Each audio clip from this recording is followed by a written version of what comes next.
to Women and Wealth. Welcome to Women and Wealth, our CNBC digital show where we profile some of the rising stars across the corporate landscape and unpack the amazing stories and female entrepreneurs who are doing some incredible work. We have a special guest today. But first, I want to bring up I'm Patty Martell, supervising producer of the Halftime Show. Thanks, Seema. Yep, I'm supervisor and producer at CNBC and the co-moderator of Women and Wealth. Today's guest is our friend and colleague, Julia Boorstin, CNBC correspondent. And she wrote a new book called When Women Lead. It's a roadmap for female leadership and success. Thoroughly researched. She interviewed more than 100 women. Julia, welcome. Thank you so much for joining us. Thank you for being here. It's so good to be with my colleagues and friends on your fabulous Women in Wealth show. Thank you so much. As I was reading the book and looking through it, you talked about kind of thinking about this, through the pandemic. But I'm wondering, there are other books about female leadership. Like, what motivated you to write the book now? You're absolutely right. There are amazing books that encourage women to lean in and to succeed at work. There's The Confidence Code, which unpacks what's holding women back around confidence. There's Lean In, which is, sort of a sort of iconic book that's encouraging women to find mentors and to ask for raises. All really important books. There's another book that I think is a great book that's essential for women, but really for everyone, called Grit, about how to have grit. I love that book.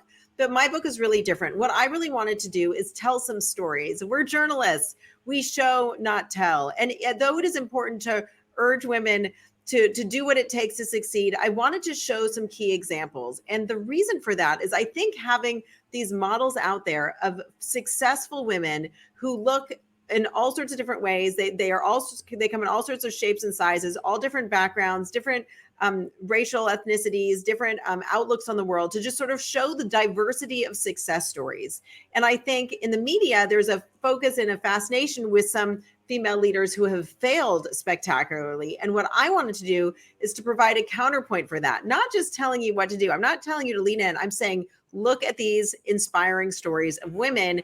And hopefully these stories will provide a little bit of a mirror, and you'll see parts of yourself in these remarkable women, but also you'll see in their success a roadmap for your own success. Talking about a roadmap, Julia, when you interviewed all of these female leaders on their road to success, what were some of the major setbacks that they faced? It is very hard for female founders in the startup space to raise capital. It is a major challenge. If you look at the decade of VC funding up through 2021, 3% of all venture capital dollars over that decade went to female founders. In 2021, that number actually dropped to 2% of all venture capital dollars. To me, those numbers are mind-boggling. Here we are, in 2022, and we're looking at just 2 or 3% of VC funding going to female founders. If you break it down a little bit further, since of course we love numbers here, about 15.5% of that VC funding last year went to co-ed teams. But 82% of all VC dollars, of the $330 billion invested last year, that went to male-only founding teams. So it's very hard for women to raise capital. It's particularly hard for women of color to raise capital. And so one thing I heard from the women who did manage to succeed is that they pitched, some of them hundreds of times, some of them thousands of meetings with VC and angel investors to try to get their ideas off the ground. So I think constant rejection is something that they really had to reckon with. We talk about that a lot, don't we, Patty? With the number of female CEOs who have joined us over the past month. Many of them say you have to be persistent. You can resilient. Someone says no, come back again. That means just formulate your pitch in a better way, right? Don't stop. Yeah, RT said that because she's another entrepreneur, and one of the things that the way she framed it is, no doesn't mean no. No means not yet. So, not right now. Yeah. But I think one of the points that was so interesting is just the resiliency of these women and these entrepreneurs. What can we learn from all of these times that they went in and that they were rejected? Like, what should women, if you're starting a company now and you're out trying to raise money, like what is the takeaway from all of these interviews and all of these stories that you heard? Well, what to me is so interesting is the ability to bounce back from rejection, right? Like everyone gets rejected. The successful ones are those who get rejected, learn from that rejection, and bounce back. And I talked to a lot of women who said that, some were like, oh, I had 300 meetings, not even a nibble from any of them. And I kept on thinking, like, how did you keep moving forward? I mean, after 100 meetings, you think you would give up. But the interesting idea to me was, how can you learn from rejection? And there's some interesting data about how female athletes are more likely to be successful in business. And I was fascinated by this. I was not an athlete myself. Looking at this data, I wish I had been. But one of the reasons why female athletes have built this muscle that's incredibly effective in business is because as an athlete, you fail frequently. You lose a lot of games and you're trained to review the tape. So after a game, you go back, you watch the tape, you see what you could have done better, what you could have done differently. And then you make sure that the next time you get out on the field, you're prepared to play better next time. And so I think that's a way that successful women have managed all of this failure. They say, okay, let me take that rejection and figure out how to learn from it. Here's a key thing. I heard a lot about bias, unconscious bias and pattern matching, this idea that the women did not fit the pattern of what investors saw had worked for them in the past. And one thing that was really essential for these women not to get discouraged and to keep on going was to be able to distinguish negative feedback they were getting, to be able to distinguish the bias, which really had nothing to do with them and their idea, from valuable feedback. And the ones who were successful were able to say, like when that guy said, my wife doesn't need a new purse, and called in his assistant into the room to look at the product or to talk about the business model, like that's discouraging because he's not actually evaluating the business model.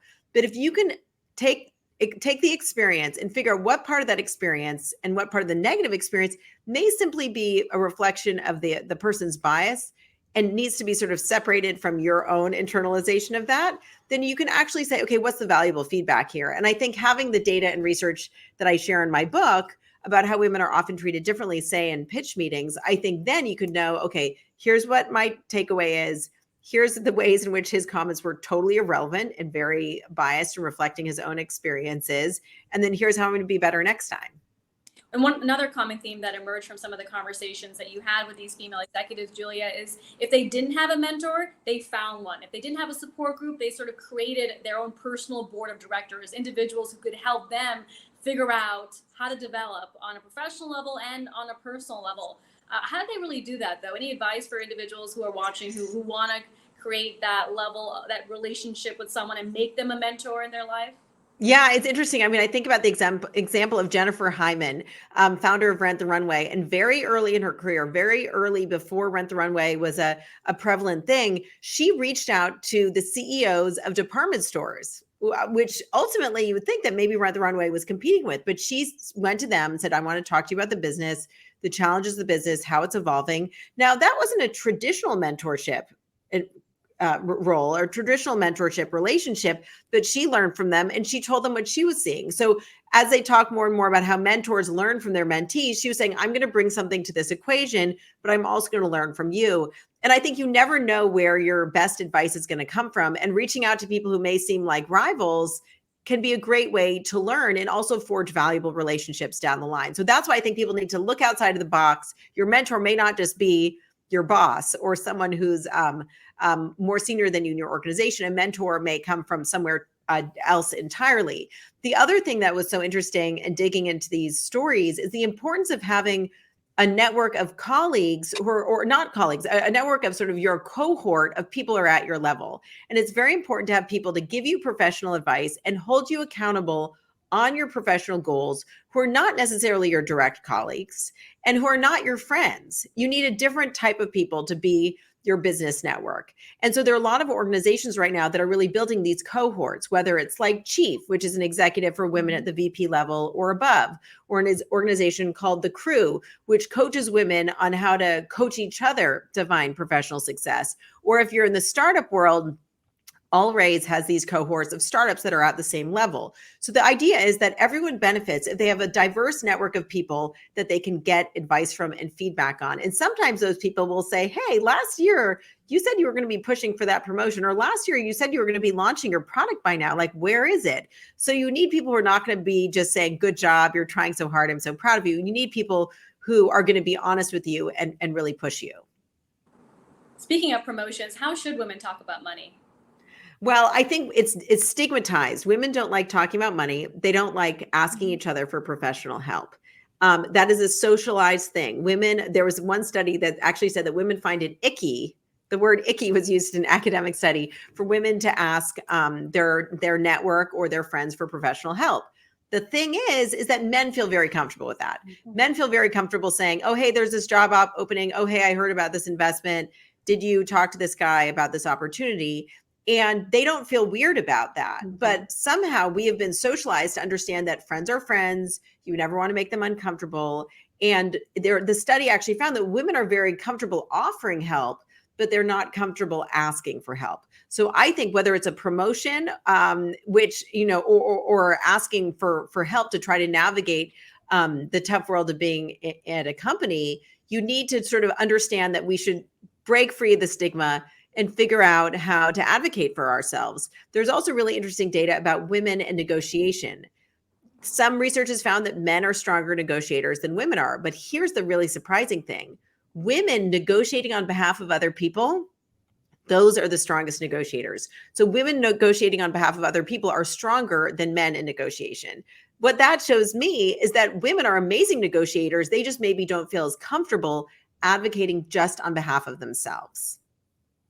But that's why we need to break free from that. Yeah. Well, that's why it's so important to have this network, almost like your own personal, board of directors, right? Because you need input, you need insight, and you need people to push you. And sometimes you need tough love.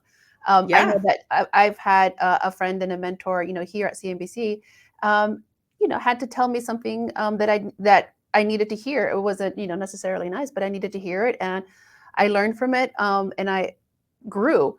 I want to go back to one of the difference between men and women in pitch rooms. One of the things that was interesting was when men go in and women, I guess the perception or the bias, that women tend to undersell themselves, where men go in and offer the moon, and that's why what's one of the reasons why they get more funding, right? Like, that's something that we need to change also. We need to change it. But it's also, to me, it's like once you know the situation, it's easier for you to be aware of how maybe the social stigma is holding you back. If you realize that women are great negotiators, but just not on behalf of themselves, then maybe you'll say, hey, I am going to push for myself now. So that's why I really believe knowledge is power. The data in this book, the examples in this book are so powerful to help people feel more comfortable advocating for themselves. But to this idea of how the experience is different for men and women when they're in the room is really interesting. It's not just how men and women talk differently about their companies, it's also how they're asked different questions by investors. So male founders, if we're talking about entrepreneurs, male founders are more likely to be asked about the upside potential. What's the best case scenario? Shoot for the moon. Tell us like what the most amazing thing is that could happen. When women walk into the room, they're more likely to be asked by investors about what's the worst thing that can happen. How are you going to mitigate risk if there's an economic downturn? How are you going to manage things if there's a crisis? So they're already asked very different kinds of questions. But in that kind of environment, men are more likely, and one study said men are more likely to talk about their companies as they expect them to be in a year. So give us like where you are in a year, whereas women are more likely to talk about their companies as they are right now. Very tangible. Here were our numbers last quarter. Here's what's happening. But I talked to one CEO who said once she heard from this feedback that everyone else was talking about the company as it would be in a year, she realized she had to shift her language. She didn't lie. She didn't exaggerate. She just said, here's where I think we're going. And she sort of felt emboldened to give her best case scenario because everyone else was giving the best case scenario too. So you just sort of have to level the playing field with this knowledge about what's going on behind the closed doors. I think that's a good point, because that also, when you talk about expectation, I think that also translates to women going for promotions or not, right? You may feel that I'm not ready for that job. I'm not ready to be promoted. I don't have enough experience, to do the job, where, it just goes back to your point about men. They have like no problem, continuing to reach for things that are, maybe a little beyond their experience. So this is more pervasive than, just kind of Yeah, going in and confidence. It comes back to confidence and imposter syndrome. Women are far more likely to feel imposter syndrome than men are. But all the research I've seen and all the examples I've seen show that women should actually have far more confidence than they do. And there's a study that I love, very simple. It was of thousands of employees asking them to rate how their bosses were doing, how well they thought their bosses were doing. So the employees, both male and female, ranked their female bosses as performing better than their female bosses ranked themselves. The employees ranked the male bosses as doing less well than the bosses ranked themselves. So basically, based on that and the perception of thousands of employees, male bosses had an overinflated sense of how well they were doing, and women were underselling their own accomplishments and abilities. So I do think we need to sort of shift the way we're thinking about these things. Like, if they think they're doing so well, why aren't I feeling more confident in what I've accomplished? Seems like women are more self-critical on average. Yeah. Well, we don't want to go and like overpromise, right? I think there is that hesitation that, what are people going to think if I don't deliver, right? Like, I think I can relate to that. I like no, absolutely. No, because you deliver, but there's something to be said about what, Julia, you're sharing here. Yeah. And I think just acknowledging, seeing those numbers helps us see it in ourselves, right? Yeah. And that feeling of imposter syndrome, or am I being self-critical, or is it fair for me to be this hard on ourselves? I think it's important to just sort of see where you fall in this universe of data. I mean, I interviewed Gwyneth Paltrow for the book, and she talked about imposter syndrome. And I was like, wait a second, Gwyneth Paltrow has imposter syndrome, then of course we all have it. It's so pervasive and it's so socialized. And I think there is an opportunity to sort of destigmatize these things. And, there's a woman I know who's sort of a mentor of mine, and to every woman she knows, she says, how can I help you? Tell me what you need. Get used to saying what you need. Tell me what you need. And then I want you to pick up the phone and call someone else and tell her what you need. You need to understand that this is how the male part of the world works. And you need to start operating that way too, saying, identify what you need and who can help you, and go to them and say, hey, do you mind doing me a favor? And I think this sort of getting used to these things that we may feel really uncomfortable with is really just sort of starting to behave more like men have always behaved. What's the worst case in that scenario, Patty? Right. He says no. Right. But I think it's, we traditionally have not had those conversations, right? Like, we were not in the room when people were negotiating or, playing golf, and, you were literally out of the loop. And it's just now that we're beginning to talk and communicate and compare notes and have, books like this, that things are opening up. I know I certainly feel more comfortable talking to my friends. I know we talk to obviously a lot of, our colleagues here that are professionals, but there is more openness, I think, about it. And that's why I think it's these groups that are organized specifically for networking support. That's why they're so important. So if you have a group like Chief, or a group like the Crew, or even like an affinity group at a company, it's like, you're not here to make friends with each other. You're not supposed to make friends and then go out to dinner. Like, yeah, that's fine if you do, but you're actually here to help each other professionally. You're all here for the same reason. We can acknowledge that. It's not a secret. You don't have to feel bad about asking for professional support, because you're all in it together. And I think that these groups really work to create structures to take away the stigma and be like, that's what we're all here for, guys. And there's so much research about how bringing together groups of women has a huge impact on their success at work. There was a great study of this conference called the Conferences for Women, comparing the women who had gone to the conference versus those who just signed up. So to make sure that you have like a good control sample. And the women who had gone to the conference had more pay raises and promotions in the following year. That could be because they created a network of professional women, but also they were reminded, oh, there are other people like me, and I should be asking for more. Like, I'm not the only one. I don't need to be just grateful to be there. I need to be confident that I've earned this, and all these other women are going to do the same thing. So I think there's a sense of a power that comes from being in a group, a power that comes from having a sense of the information and the knowledge, and that sort of idea that you don't need to be held back by your own fears, because you have this community that is supporting you, or at least urging you to stick to your goals and your benchmarks. One more question, just because we did bring up the topic of imposter syndrome, which I hate because it has the word imposter in it. And I know they need to relabel that. That needs to be relabeled, because nobody is an imposter here. And, within our organizations, like, everybody worked hard, put in a lot of work to get to where they are. But Julia, I'm just curious from you, because you looked at a ton of research, you talked to a lot of women. how do we kind of cut that off? Like, how do we get ahead of that to where those thoughts get into your head? Because I think it starts young, right? Oh, yeah. I mean, there's this whole idea that, girls are told, or girls traditionally had been told, that their intelligence were fixed. It's like, you're bright, you're smart, and this is who you are. Whereas boys were told, if you try hard, you could do anything. So the growth mindset, which is what historically boys were told, is much more valuable, right? So now things have changed. Parenting books have changed, and everyone's told to tell their kids, if you try hard, you could do anything. And I think this shift in mindset is, no one is fixed in their abilities or what they're capable of.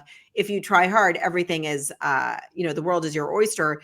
And I've seen so much of this growth mindset be pervasive among the women I interviewed, and women who started companies in their 50s and created entirely new careers and went down a whole new path. And there was some interesting research about how women's confidence increases with age and men's confidence decreases with age, because men start off a lot more confident. But I think that as women get older, they have more experience, more wisdom that comes with age, and understand, hey, I can learn new things. I can do new things. And to me, sort of having that growth mindset is really essential to break through of all of this. So humility is key. You don't want to be so humble that you don't feel confident. But if you have the humility to know that you don't know everything, but you have the confidence to know that you can learn stuff, that combination of humility and confidence can fuel you to succeed and get over those hurdles of imposter syndrome. That's why I feel like understanding, like, you may not know everything going in, but if you do your homework, you're going to catch up or get ahead of things. That's the key way of reframing that. I love that. A combination of confidence and, in a way, empathy too, right? It's Yeah. the best combination. And that stat you just shared, that women actually grow more confident with age, perhaps that comes with resilience as well, right? As you face rejection, you are able to rebound from it and move forward. With that comes just confidence that, over time things do work out. What's your advice, Julia, for people, women out there who feel stuck? They're not at the analyst level, they're not at the VP level, they're sort of in middle management and they can't seem to get out of it. That's a good question. I think one thing I heard a lot about from leaders is self-knowledge. The better you understand yourself and what you're good at, what you like doing, what you don't, and what you need to get better at, the more successful you can be. And I talked a little bit about sort of like reviewing the tape after event, what psychologists call after event reviews. But I think one reason people feel stuck is because they don't feel like, oh, I'm not necessarily good at one thing or another thing, or I don't have a superpower. But I really believe in talking to all these women, and whether it's the 120 women I interviewed for my book or the dozens of women I've talked to just in the past week about this, is that everyone has a leadership superpower. Something that they're very good at, something that they feel confident doing, and something that they know is sort of their special sauce. One woman, she's hyper competitive. At first, that was not a good thing for her because she was so competitive. It was like really hard for her teams to work with her. But then she figured out how to leverage that and have her bring her teams with her. And she sort of made that characteristic a real strength for her. For me, I think it's my curiosity and the fact that I'm constantly, endlessly asking questions and questions and questions. It can get annoying. I've heard from friends it's annoying. So the question is like, how can I do that? Take that impulse of mine and make it productive and not something that's going to be a problem. So I think self-reflection is really key. And I can't underestimate the importance of understanding what your own goals are and laying them out. Someone asks, like, what's the most valuable tool? And I say, sometimes it's just a line notebook, to lay out where you are, who you are, what you want to get better at. What's your strength? How to push yourself to improve in that area? What are your weaknesses? What do you need to do to manage those weaknesses? Whether it's partnering with people who, and by the way, that's about vulnerability. Like, where are you vulnerable? Be open about your vulnerabilities, and then you're going to invite collaboration to help you sort of fill those holes. So I think identifying those weaknesses and being really direct about it. And then a lot of the women I talked to said they really set their own personal benchmarks. It's not about competing against other people. It's, what do I want to accomplish? And I think if you feel stuck, one reason you feel stuck is because you don't know where you're going, or you don't know what your goals are, or you have nothing to strive to because you're sort of stuck in the middle there. But I think that I've seen from so many women, even in big, giant companies in corporate America, there's opportunity to be entrepreneurial within the structure. So what is it that you're excited about? That's why I feel like it's back to the Mhm. self-knowledge. If you're really excited and passionate about something, you might be able to build it within your company. You might be able to have that initiative. I think about the two of you, Like Patty and Seema, women in wealth. like Women in Wealth. You were like, this Yeah. is something we're passionate about.